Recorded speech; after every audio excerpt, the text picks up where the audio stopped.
Episode 29, Breville Compact Juice Fountain. Model BJE200XL, and that's Bravo Juliet, Echo 200, X is in X-ray, L is in Lima. This juicer has the following features: heavy-duty compact juice fountain with centered knife blade, 700-watt motor that operates at 14,000 RPM for maximum extraction, extra large 3-inch centered feed tube, stainless steel micro mesh filter. All parts are dishwasher safe. A custom cleaning brush is included. Measurements 9.5 by 8 3/4 by 16 inches.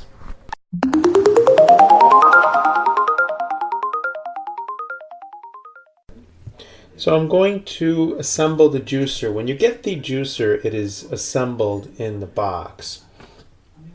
And the juicer has a couple of main pieces. The first piece is the actual juicer itself, and that sits on the table. It has a rubber feet in the bottom of it.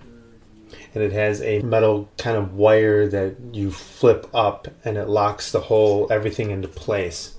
So the first piece, it's actually the bottom piece because I'm assembling it, is where the pulp goes. It looks like a donut with a spout on the bottom of it, and that's really the best way to describe it. The center is the pulp doesn't really go in the center, it goes around the edges. It's like a donut, and the ring is a trench. And that's where all the pulp goes. So you take you feel in front, you can find the spout. It's the only thing on the bottom that sticks out. And on the bottom of the top of the juicer, you have a hole, and you line the spout up with the hole, and just rest it on there. The next piece is what actually does the juicing. It's the mesh filter. And it looks like a cheese grater with the mesh filter surrounding it. It's kind of like a bowl. And you take that and you put that in the center hole where the donut is, and it just slides on, and it can only go on one way. The next piece is the top. And this is where the feed tube is. It's just a round circular thing, and in the center is where you would stick the fruit or the vegetables. On the bottom of the feed tube, if you stick your finger in there, you want to be careful because there is a blade in there, and that's what does the pre-cutting of the vegetables. You can actually juice whole apples without cutting them up. So you just put it on top, you pull that wire up towards you, and it snaps everything into place. Now you'll feel the front of the juicer. There's really nothing to it. There is an on-off switch. That's it. No other buttons, no other knobs, no nothing. When the switch is flipped down towards the counter, it's on, and when you flip it up, it's off. The next piece is the piece that you would use to push the food down. You obviously don't push it down with your fingers, and you take this piece. Once the juicer's running, you push it down, and I'm just going to leave it in there for now. I just put it in the feed tube. And the final piece to the juicer is a jug, and it looks like a little plastic coffee pot, and you put the top on, and on the top there is a little thing that sticks out on the edge that lines up with the handle, so there's no way to put this on wrong. And then if you feel the top, there is a hole, and that is where you line the spout of the juicer up with the hole, and you kind of go in at an angle and then bring it up under the spout. And if it's on right, you can't pull the jug away. It has a little bit of give. You can hear it, me going back and forth with the jug, but I can't move it. I can't pull it away.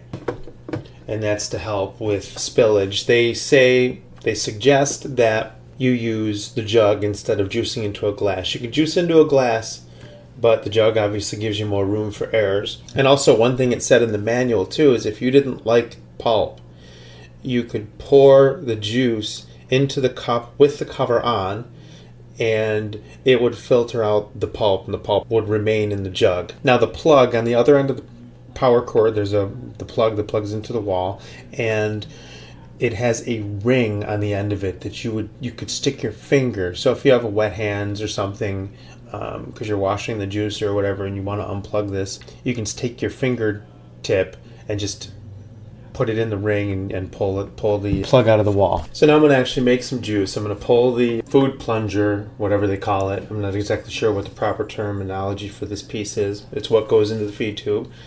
And I have that in my hand, and I'm going to put 3 carrots in, tops down, so that the point is sticking up. Actually 4 carrots. And a couple pieces of celery, and I'm going to just break these off, and they're already cleaned. So I'm going to break these off, and I'm going to break this in half just to get it down into the machine.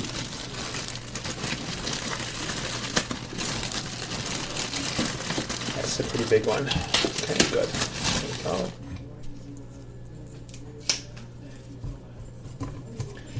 And then I'm going to make sure everything's all situated, and I'm going to flip the juicer on. And I put the, right now currently I put the top of the plunger at the top of the feed tube. It's just kind of sitting there, and that's what I'm going to use to push this down. So I'm going to flip this juicer on.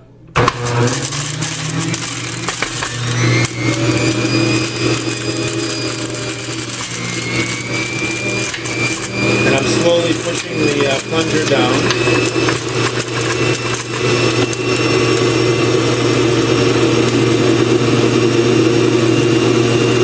And now I'm going to flip the machine off.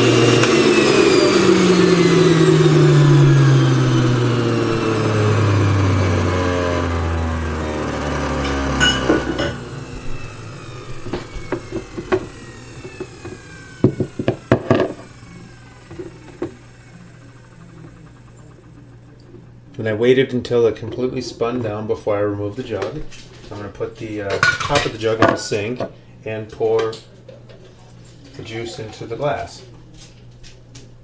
It's a full 8-ounce glass of juice. Put the jug in the sink. Because I've already assembled the juicer on the recording, I'm not going to bother disassembling the juicer and cleaning it.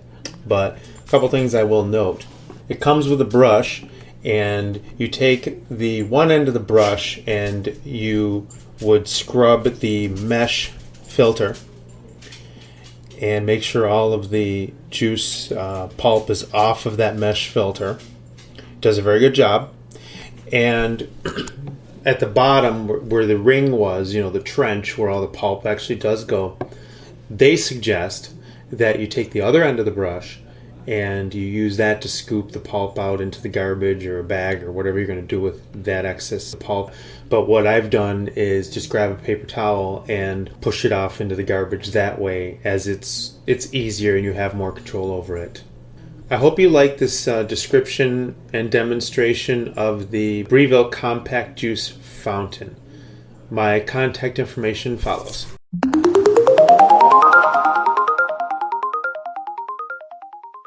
Hi there, my name is Joey. And my name is Kimberly. Thanks for listening to the Mystic Place blog and podcast.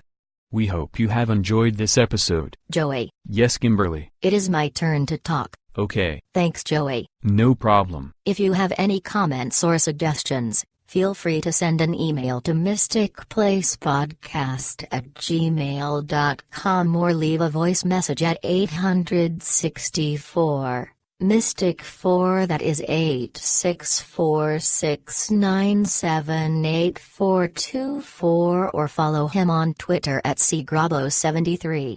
You can visit the blog at www.mysticplace.info. Don't forget to check out the Mystic Place community at www.mysticplacecommunity.info. Have a nice day. Take care.